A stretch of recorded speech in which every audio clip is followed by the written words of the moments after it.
Hey, welcome to the Sisterhood of the Traveling Bantha. We are your hosts, Denise, And Rexy, and we are recording with special support from Council Member Mark Collier. and we're broadcasting from our galaxy to yours. May the force be with you. Always.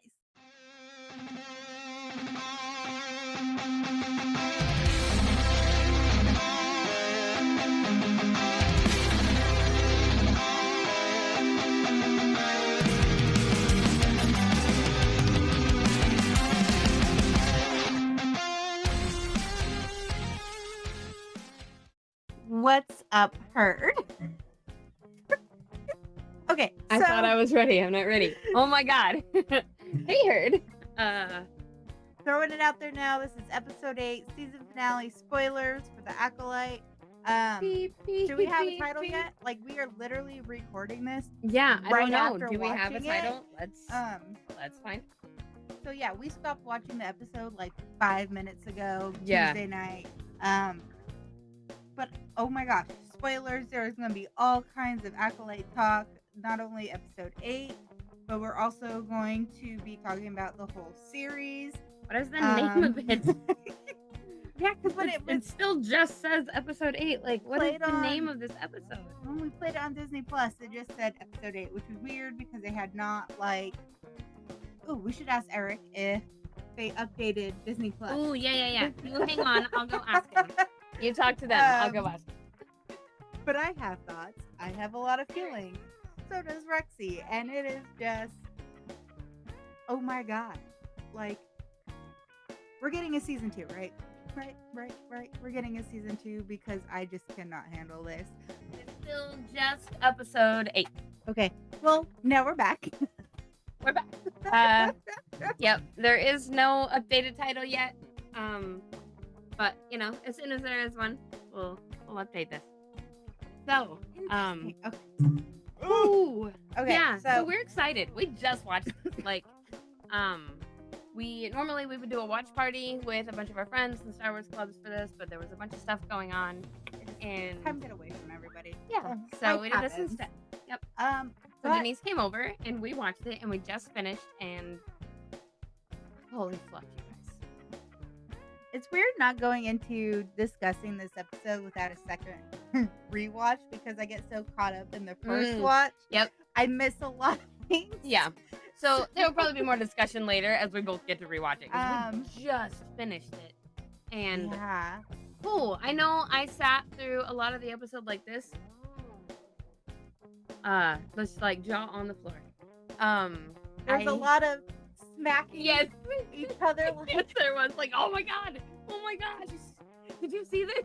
We thought that would happen. We did. You gave them a spoiler warning, right? Yes. Okay, so like we predicted several things that actually did happen this episode.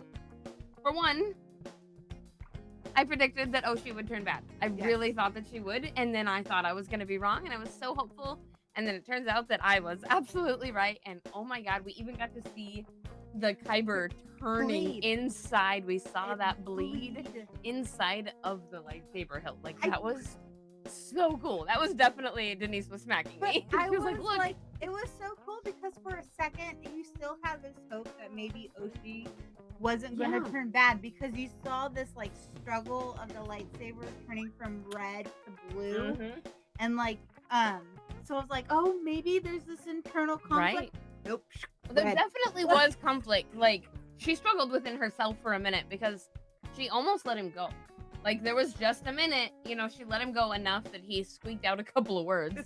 And he's like, it's okay. And then she was like, nope, you killed my mom. Squish. So, this is just me being really petty. I felt like her, like, force choke grip was just too dainty. I wanted her to be like, like pissed off and Vader. Yeah. Vader claw hand, and she just. But I think it was supposed to be like, look how freaking strong I am. All I have to do is this. Like you are nothing. Like, they're just like him when he was like. But yeah, she was just so like. A flick, your back is broken against a tree. I'm just 10 cities away. But oh my gosh, this whole episode, I'm so mad at Vern, but also I'm not. But also I am.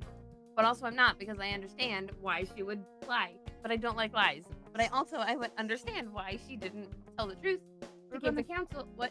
we're gonna throw a little asterisk here that this episode is gonna be very chaotic and all over the place as we jump from thought to thought. Yeah. And no source you of guys like normally get us. continuity as the progression of the episode because it is like pure straight thoughts. Oh yeah, just total thought stream of consciousness. But so she lied. I don't like lies. I don't like them. They bother me. They make me feel icky. She also was trying to protect the Jedi, I think, from having, like we talked about when we were watching it, the Senate like digging into their business, right? Because it's none of their she business. didn't want it there, but Totally makes sense. But she also pinned everything on Soul. But and she's I'm also so like mad covering about something about her. Right. Because she's like, oh, I don't want anybody to know this. I don't like it. I'm so mad at her. But also, like, I'm not because I understand it. Right. Because she wants to keep Jedi business, especially if it doesn't really concern, like, unfortunately, everybody else that it concerns is dead. So she wants to keep this internal, but she's also hiding something about herself, which makes me feel like that's really shady. Nope. Not just herself, but her pupil. Right, her pupil. Dude, she was like, oh, it's a former student of mine before he turned evil. Denise called that one You too. did. That was a huge prediction. We were on it, man. Also, we were pretty sure we were going to see Yoda. And hey, here's Yoda.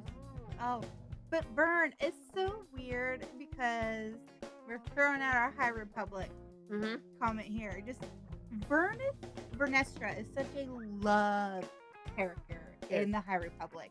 Yep. She's like this prodigy Jedi knighted at 16, had her first Padawan at like 17. Like she was just a couple years older than her Padawan. Right. Like, and now like she was so pure and happy-go-lucky and optimistic.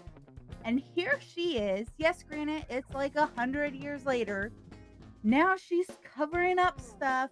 Is it because she's become so jaded? Or is it because she's just seeing this struggle? Because a lot of characters in Star Wars don't live as long. So Vernestra, but she's lived a long time. 130? 30 or something. Yeah, 100 years later, at least. But like, so maybe she sees this power struggle with the Senate, and she's like, I know where this is going. I'm gonna try my best to prevent it by just dealing with this myself, right? But it gets out of her control. She can't just deal with it herself. Then Kamir, was he her Padawan? Oh, definitely, because he said she was her pupil. But sometimes a pupil could just be like somebody you're studying with. That's true. But I think it's deeper than that, because they sensed each other as soon as she stepped foot on that planet. Yeah. So I think he was her Padawan. I think so too. I maybe really not her first, because her first we encountered in one of the books. Yeah, I don't remember which one. But a very early Padawan for sure. We talked about what if this goes. We talked about this last episode that with Kamir, because he doesn't seem that much older than Osha and May. What if he turned and left the order right around the Bendoc thing 16 years prior? Like he saw what happened and that caused him to question. That could be. And that caused him to leave and turn to the dark side. That would also kind of explain some of the not attachment, but like pull, I guess, to Oshi and May, like to want to work with them or whatever, because if he was there, then he saw it. They were the only two survivors from that disaster that made him walk away from the order. Maybe if that's the theory. Or maybe he just accidentally stumbled upon what happened. Maybe. And because he also, like the aftermath, you think? Yeah, maybe? I don't think he was there. I just think that maybe he somehow learned about it, and that's what caused him to leave. And at that time, it would make sense that he was possibly Vernestra's Padawan at that point. That also makes sense. Because he doesn't seem that much older than Osha. And that would also be like, he's early on in her Padawan days, right? So if mistakes are going to be made, they're probably going to be made earlier on when he's trying to figure stuff out. But I definitely think that he was her Padawan. And 100%. Yeah, I think that's not even a question. Dude, guys, he felt her as soon as she stepped on the planet. And so did she. That is a connection that master and That's an Padawan Obi-Wan pair. and Vader kind of connection. Like they can feel each other so fast. That and Obi-Wan and she's that's standing also there. like a Snips and Anakin. Anakin and Snips too. That's right. Like we do encounter, because of reading all these books, we do encounter some master Padawan relationships that aren't that close. That aren't necklaces and the inside. That aren't that tight, aren't that close, aren't that bonded, right? But we also encounter a lot of them, like the ones that Denise just mentioned, that are super close. And we know that they were because of the way they reacted. Like Denise just mentioned, he felt her immediately, and she did too. Like we get that one, just the way she says that one word, right? Like she steps off of the ship, she puts her feet on the ground, and she goes like, she gets like hit with a wave, and she goes, "You." Like there's so much. That word is so charged. There's so much emotion behind the way she says that word. Happened. What happened? And we're getting a season 2, right? Remember, we were talking about lightsaber whip and the scars on his back. He said it was somebody who threw him away, and if she was his master, if he was her Padawan, and he felt like she threw him away, that would make him. Oh, I have so many feelings. I just need to go like. It's one of those things that one choice can just lead to so many bad things. Oh man, Soul's choice of she's going to be my Padawan. Yep. Led to so And many. Everything else. It led to now the Senate questioning everything the Jedi do. Yep. They want to be involved and do an decision. internal investigation, an external investigation, Mm-hmm. an investigation. And Vanessa's trying to keep it like internal and keep them out of her business. Well, the thing is, I'm sitting there when she's talking to the council, and she's like, "Oh, they're all dead."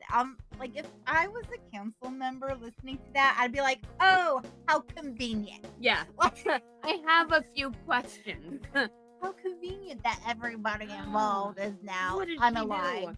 Well, right. And now, of course, the freaking season is over. We hopefully there's gonna be a season 2, but there's not one confirmed. All you internet trolls, hush you. That is all I have to say, because I want a season 2. Right, you shush. Okay. We are having so much fun, and let people like things, and we like this. You know. And can I just talk for a second? Go for it. Okay, so last week was all about his arms, right? Last week was all about his arms. This week, for me, is all about that voice. Like, I need to go here for just a second. The way he talks in that helmet, it's all like, he's growling.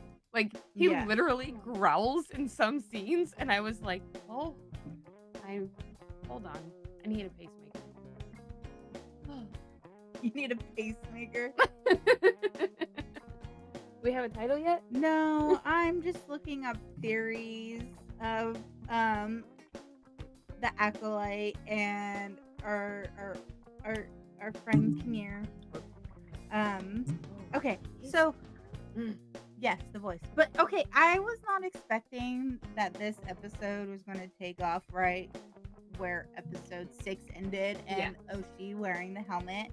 But that whole like internal, like external, like view of it was so trippy to me. Cool. And I was like, I for a second couldn't tell which one was like really happening or which one wasn't. And I really like that this show has done that several times. This whole like fake out. Yeah. Like what is real and what is like mental? Yeah, that's not the word I want to use, but it works because I feel like because this show is all about this internal conflict and this internal struggle. So there's so many points where you're like, is this really happening, or is this me visualizing this happening? Right. You know what I mean? And then we've seen that. Looking down to my level now, I can. And like we see this with the dual like flashback episode. Yep. What's really there? We've seen it with fake outs and who's really who, and so and the way they keep swapping back and forth, light, dark, black, white, the costumes, the changes, like the temperaments, everything goes back and forth so much. And I think I talked about May maybe changing, and she is coming. Yes, you so did. You called Oshi changing. Well, I called May changing because I was like, May. She put on like this front, but now we're seeing that they've like essentially swapped. Yeah. They're and again, the balance of the two continues despite them being swapped. Like they're always there to balance each other out. Because as we finally have, confirmed, just in case anybody didn't manage to figure it out, they're the same damn person. Like they're just split in half like and somehow got soul put into two split. different bodies. Right. They're not sisters, they're not twins. One soul, one essence, one being. They just happen to have two meat suits. So like No. And they reiterated that last episode, and they did it again this episode, that they're identical, they're midichlorians, everything about them was exactly the same. And yeah, twins are the same, but I wouldn't think that they would be to the exact... Not exactly the same DNA. Like, even with twins, you can do a DNA or that type of, like... You can be identical twins, but like... Because those are the split embryos, and they share the same DNA sequence. But I don't even think that even down to that level where the force is, that it would be the same. Because I know there's been studies of identical twins with ADHD, and they react differently to different things. Oh, really? Okay. Yeah, with medications and stuff like that. Yeah, that doesn't surprise me, but that is studies. That's really cool. Their like chemical breakdown of their brain and has differences on how they react to like medications and different like coping mechanisms. But just like anybody else, everything is so relative. The force, if you think about it, is going to be kind of like that brain chemical like composition. It's going to be a little bit. That's why all the different force users have different abilities, right? They all have different strengths because it doesn't present exactly the same. But with these two, they're exactly the same. Their movements are the same. Like when they were fighting, they're a mirror. It was so insane to watch them fight and mirror each other. Oh my god! I was glad they told us how May survived and went down the... Oh, we're going back to Rexy. That transition? Hold on, I'm gonna explode. Oh my god! When they were fighting, right? Because we had May and Oshi fighting, and we had Kamir and Soul fighting, and like there was at one point where like May and Oshi like crossed their arms and then the light pulled away. It was so cool. Oh, it was so cool. I will say, I am so glad that Kamir and Soul did not have that connection, other than the fact that one was the master, teacher of the Jedi, and the other one was the master and teacher of the dark side. I'm so glad they didn't make them connect. Yeah. I don't think everything has to connect on a personal level. It could just be like... And since we did find out for sure that Vern and Kamir have that connection, that's all we need. We don't need more than that. But they could have. It would have been almost too easy, and they could have done it. I do too. But it would have been easy to do, I think. Because it wasn't their story, it was the story of May and Oshi, and then now they're tying in Vern to see... We have to have a season 2. We need an Aura movie. No, can we have a little Acolyte movie and just like 2 hours of 2? So we have a total of like 6 hours. Oh yeah, that's better. That's better than 2 hours. I like your math better. This is why you are the year captain. We need multiple episodes spread out so we can get a lot of it. I like this. But talking about the transition from Oshi and May fighting to Soul and Kamir fighting, like the fight scene between those two. Oh my gosh. I like this fight between the two of them more than the one from the night episode 5, where because at this point Soul was more prepared. Are you talking about the one with Kalnaka and Indara and Soul? Do you like this one better than the 3? No, the one where Kamir fought Jackie. Oh yeah, okay. Because I felt where he killed Jackie and but this episode, like, Soul wasn't in such shock of what was going on. Yeah, he knew what he was more mentally prepared. So I felt like the fighting level between the two of them was more of a level playing field instead of Kamir having the full element of surprise. Yeah. Because nobody knew about this Sith. And you know what? This also, Vernestra blaming everything on Soul explains why they have not encountered a Sith in a millennia. Right, because they haven't told anybody because she covered it up and blamed everything on Soul. which makes Oh, sense. okay. So now everybody who was all mad about What's his face? Tall penis head guy. yeah, what is his name? Oh. Kiadimundo. No, Yeah. Kiadimundi. There we go. There we go. Yeah, that's why, because she covered everything up and probably threatened everybody with her lightsaber whip. No, she didn't You know threaten everybody with her lightsaber whip. She did not choose violence. She was the most like passive person. I probably would have chosen a little bit of violence if it were me, and I had a lightsaber whip. I do like too talking about. I wanted to see more of that whip. I did too. I thought we were going to get it. Oh, me too. And I thought we were going to get a confrontation between her and Kinnear, but we did not. And so it means we've got to have more. There's got to be more. Well, they already said they have stories for multiple seasons. Right. So, but it hasn't been greenlit yet, I don't think. No, nothing's been confirmed. But I will say I did like that it was crazy that the senator even knew about Vernestra's like travel sickness. And he's like, I was surprised to hear you traveling through hyperspace because of your stomach. And I love that she was like, not my stomach, but my head, which I like that so much better because I know I complained the last time she was just like, it doesn't make me sick, it just makes me unsettling. But this goes into more, she gets these like visions while traveling through hyperspace. And so her saying, no, it's my head makes so much more sense. And it goes into that canon. Does that open up her mind? Was that why she was so easily able to, once she got to Bendoc, pick up on what that was, would make sense. Or was she just that because she was already or was she just that in tune to the planet and nature that she could sense everything that was going on?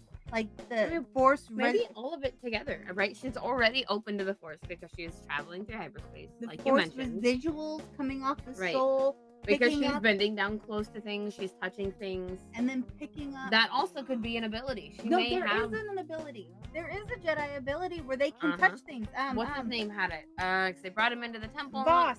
No. Tricked him into holding the. Anything. No, the guy who worked with Ventress. Yes. Boss. Yes. Boss. Quinlan had that ability. Touch things. So Vernestra might as well. I mean, we don't know. We may have been able to basically just get off onto the planet and be like, oh, I can basically touch this and see the whole story. Because she was hearing things. She was hearing shadows. Oh, I say that, I don't know. She was hearing shadows of like what happened there, right? The death, the destruction, the battle, the girls crying and screaming for their mom, for the fire. She heard all of it.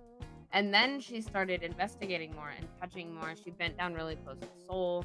She put her hand on his face. And I think that was part like a my friend gesture and part, tell me what I need to know about, Because she got there right after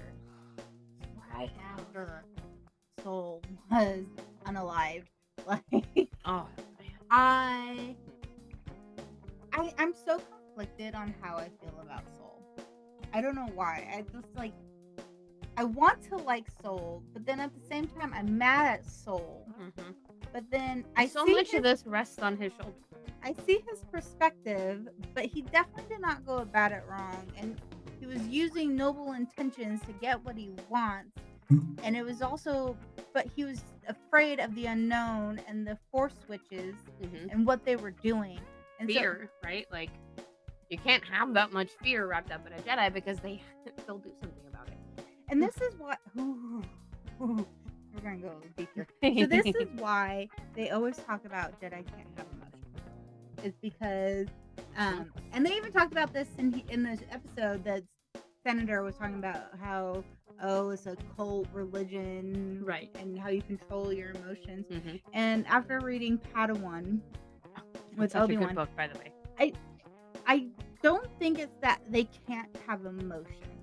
It's they can't act off the emotions. They need to act off the force to then guide their emotions. Everybody has emotions. Their emotions can't control them, which is something that all of us need to, really live by. But at this point, Soul, instead of meditating on the force for this whole thing, he was reacting off of his emotions. I think if had he had meditated off the Force and used the Force to guide those emotions, we would be differently. And that was something that like really struck me in the Padawan book, which we're gonna do a whole episode on that too. Yeah. But that they talked about using the Force to guide the emotions instead of the emotions to guide the Force. And Because so you do have the ability, if you're a Force user, right? You do have the ability to use the Force to do what you want it to do if And you're strong enough. Soul was using his emotions to control the Force Yep. instead of the other way around. Yep. But I did find it very interesting that the senator called it like a cult. Oh man, me too. Like, yep. I really understand where the senator is coming from, and it's hard to disagree with him. He makes a lot of very good points, especially if you're looking at it from an outside point of view, not as a Jedi, right? Like, you do see the Jedi as... What if he's part of the path of the open hand, who believe that Jedi were using the Force wrongly? Maybe. I don't think he would have. I don't think he would have been so tolerant had he. But unless you're a senator, you have to. Right. Yeah. You got to keep that mask on. Yep. Oh my god. I just want everything to tie back to the High Republic. Man, speaking of the High Republic, I'm really loving. I just started Cataclysm, so I just finished like Battle of Jeddah, and I love all the references to like the Brotherhood of the Ninth Door, and more of the path. I love it. I love it. So I'm really hoping that we get more of this type of thing with more callbacks to the books too. But like, what if he's because the path of the open hand, it does kind of. Look at Denise's creepy. I got that from a fan of. They're great. It's gorgeous. That is like what I use to pull my hair back on a regular basis. It's so pretty. There also is a white one, but I kind of like the black. Yeah. But he could also just be like, somebody who pays attention and is like, well, you guys do just kind of travel around doing whatever you want to do and expect everybody to be okay with it. That also makes me think of some of our current political state. I was gonna say, yeah, But mirrors real life quite a bit. That whole thing drew a parallel with real life in a pretty big way. But I don't want to get into that because we do have listeners from all walks of life. Yeah. And we don't want to get into that. We're only talking Star Wars here. Star Wars. And we do talk lots of politics, but it is because Star Wars has lots of politics in it. And this episode brought it in with the council or the Senate coming in. Oh man. Yep. And trying to get involved. And here we see that like this was the Senate having more say into what the Jedi is doing, trying to have more power over them, the Jedi working more with the Senate and kind of like doing more of what they want them to do. This is the end of the golden age of the Jedi. The Senate, and we know this leads to the Senate and eventually like creating the book The Living Force, telling the Jedi what to do and which planets to be representatives on. Yep. And where to have their outposts and what missions to do, then leads to the Galactic Civil War, not the Clone Wars. You're going to battle for us. Like this is the downfall. That. Because before this, like in this High Republic era, but before we've gotten this far, we see Jedi, we see Wayseekers, and I think the Wayseekers are a big benchmark for me. Because where we see Wayseekers, we see a lot of learning, a lot of enlightenment, a lot of exploration and tolerance and finding of different cultures and how to work with people and how to help people. And when we start to see the Wayseekers go away, we start to see more strict guidelines on what they're allowed to do as opposed to what they are trusted to do. And I think that's a big difference. And I think that all starts at this point because, like, before in the book The High Republic, which takes place, like, I think like 100 years before this, we see them kind of working side by side. The Jedi do their own thing, the Senate, and they help out in peacekeeping, like where they go and help out where um, planets aren't necessarily part of the High Republic, or they need some sort of way to help save people. But now, by the time we get to the Phantom Menace, it is literally they're working for them. And Mm-hmm. now, because of they lost trust, they said that the Jedi have gone so long unchecked Yep. that they need to have this.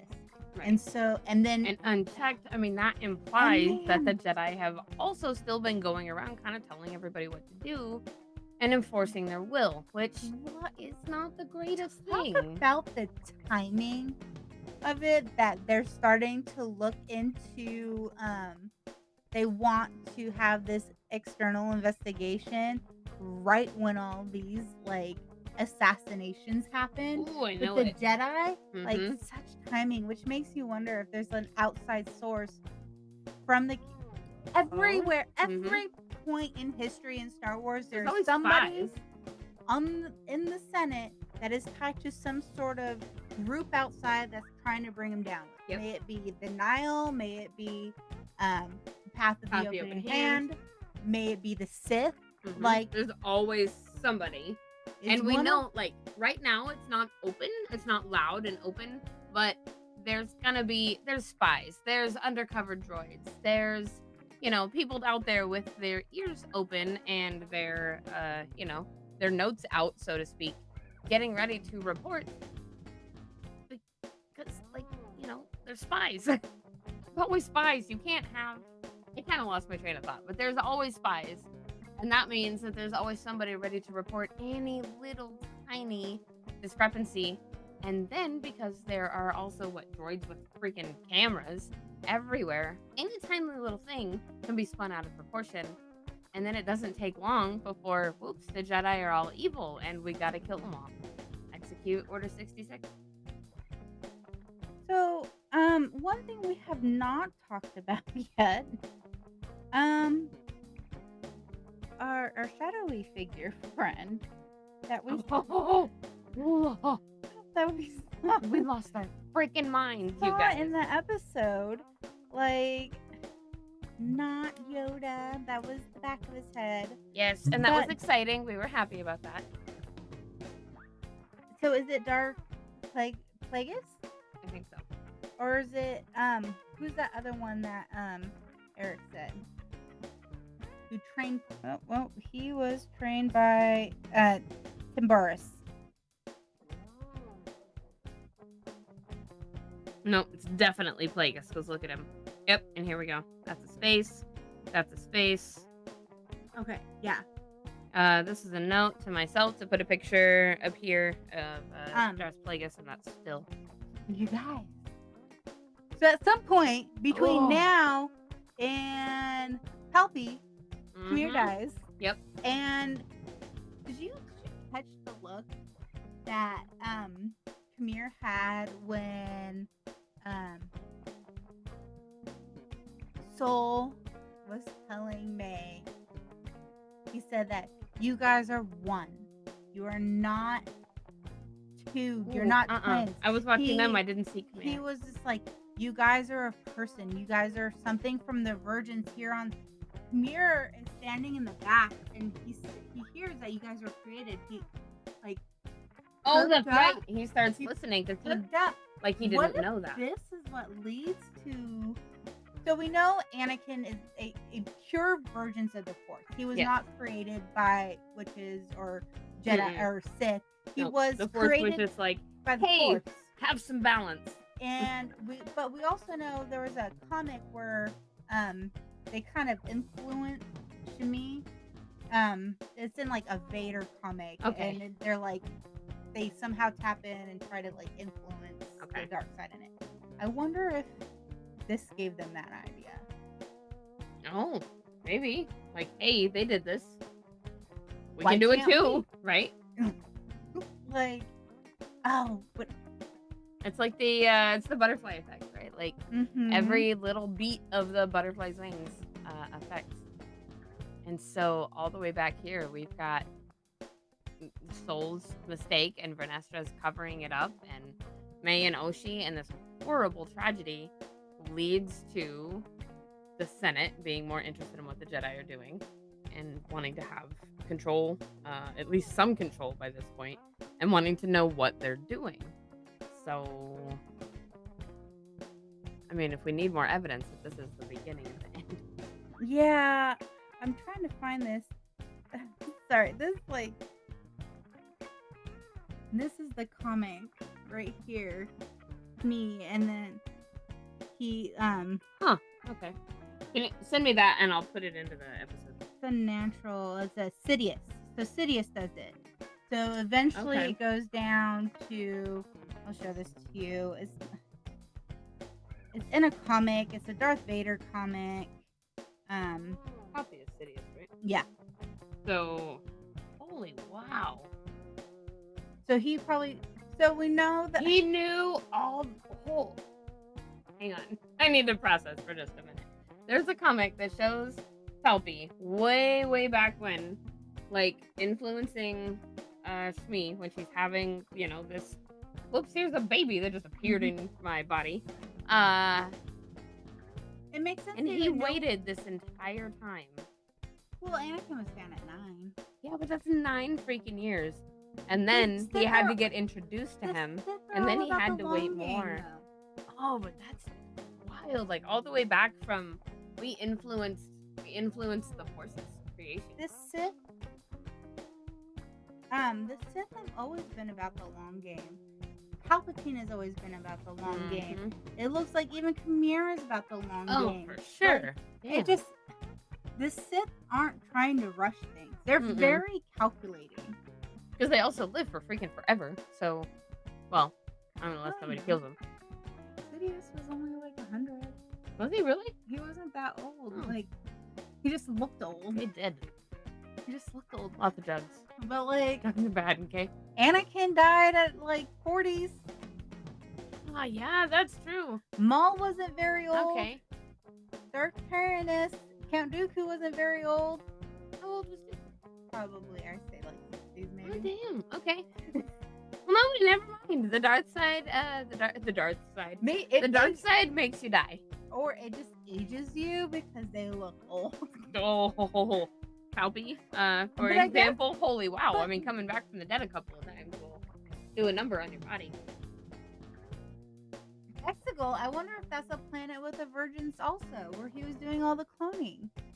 Oh, does Exegol have a virgins? Let's find out. This whole virgins thing is bringing in like a whole nother layer to Star Wars. Like, because we know there's several planets that have these like virginses. Dagobah. Yes, Exegol in Star Wars has a virgin. Yeah, see? Yep. Okay, so Wikipedia says Exegol was one of the oldest Sith bastions. Yep. Under the Sith citadel was built on Exegol for meetings and rituals to be conducted within, and Sith loyalists excavated the world's large and deep planetary fissures in hopes of reaching a transportive virgins believed to lie beneath the planet's surface. Which would make sense because we also see this on Octu. We see this in Dagobah. We see it. Mustafar, I believe, is one that also have it. Mortis, where the father, daughter. Oh yeah. Like there's all these places in Star Wars that have these like virginses. Does this have anything to do with the ship? Remember, because that was a thing that wasn't supposed to happen, but that was hyperspace. I know it was hyperspace, but could it have in the middle of? No, because I think we're talking about Exegol right here. We're talking about the Sith being there like for hundreds, thousands of years. Okay. I just think couldn't have been some. Maybe that whole hyperspace lane disaster. Because so they referenced that the life was still able to survive on Bendok, even though like it got cut off after the hyperspace lanes, because we did see in the books that after that happened, lanes were getting shut down. Right. People weren't traveling to certain areas as much, and so maybe that caused them to look into these different things. Like maybe they would have. They're there longer, right? Yeah. You're here longer, so maybe you get stuck in somewhere and you want to do research to see if you can get off of the planet or whatever. But it's interesting how everything ties together, and I think it's super fun how it all ties together, and I cannot have it end here. We need a second season. We need a second season. They have to tell us the connection between Vernestra and freaking Camille. They have to. You know They what? have to tell us the If story. Like, we what do happened? not get a show, please give us a book. A book. Yeah, there we go. It could be a book. It doesn't have to But be I a want show. a show. I want a show. Show would be super fun. Because I want to see more Camille. Yeah. See more Camille, hear more Camille. Ugh. Put on that helmet and just like growled at me. Alright with that. Did you hear it? Did you hear it? In case anybody missed it, I'll insert a clip or something here.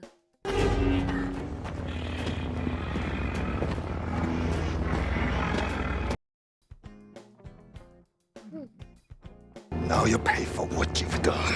Oh, they're not here for me. He's pretty great. Man, you guys, we want to know your thoughts. Remember, you do not have to agree with us. You don't have to like it. Let us know your thoughts, even if you hate it. Just be nice. Be nice to us. Be nice to each other. Join our Discord. If you haven't, we have a Discord with all kinds of channels where you can talk about all kinds of things, from the shows to arts and crafts to your pets to, I don't know, whatever you're up to. You can join our Patreon. It starts at $3 a month, and that'll get you access to stickers, behind the scenes, bonus episode every month, contests, exclusives, meetups. Sometimes you see my crazy Jar Jar shenanigans. Also that, and so for you guys who are going to be getting some of those behind the scenes, or you might be following Denise on her personal socials, you're going to be seeing Denise's and Jar Jar and her family's escapades out to the West Coast. Oh, I cannot wait. Yeah, she is taking Jar Jar and she is taking Bonnie. Oh, sorry, I'm just... Yeah, and she's taking Bonnie because Bonnie has not been out in a while. So I would guess you'll probably see a lot of Jar Jar and Bonnie in the backseat. Oh, I'm taking Bonnie. Yeah, you're taking Bonnie. Oh. Yeah, Bonnie needs to head out to the West Coast. Oh. She hasn't been since I took her in celebration. Oh my gosh, somebody on TikTok said that it was... I'm disappointed with the season finale. I found most of the show... Or I enjoyed most of the show. Okay. But I felt it was lackluster as Really? hell. Oh no. I'm really curious to know what they wanted. See, like things like that, like totally give me your opinion, but then tell me what you wanted. Like what would have made it amazing for you? I know for me, I think the battles were huge for me. They made it super exciting.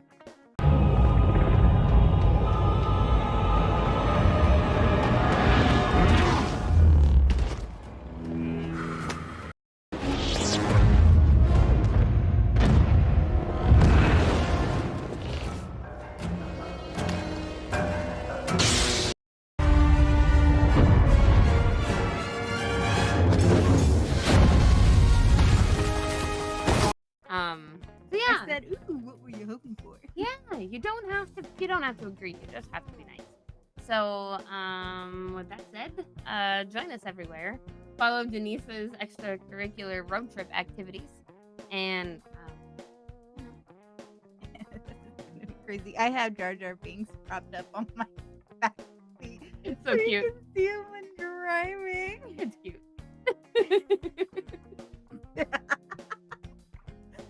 From our galaxy to yours. May the force be with you. Always. Ow. It hit my elbow.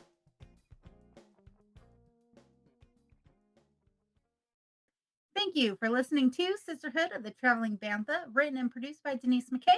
Edited and produced by Rexy Jupiter. Original logo designed by Tyler Rigney. Intro and outro music is provided by the Galactic Empire. You can find us on all streaming platforms at Travel and Bantha. And join our Discord for fun-filled galaxy chats. You can also sign up for our Patreon starting at just $3. You get exclusive episodes, merch, behind the scenes, and more. And a special thanks to all our Jedi Knight members and higher. We have Rooney, Michael Beavers, Mark Collier, and James Peak. From our galaxy to yours, May the force be with you. always.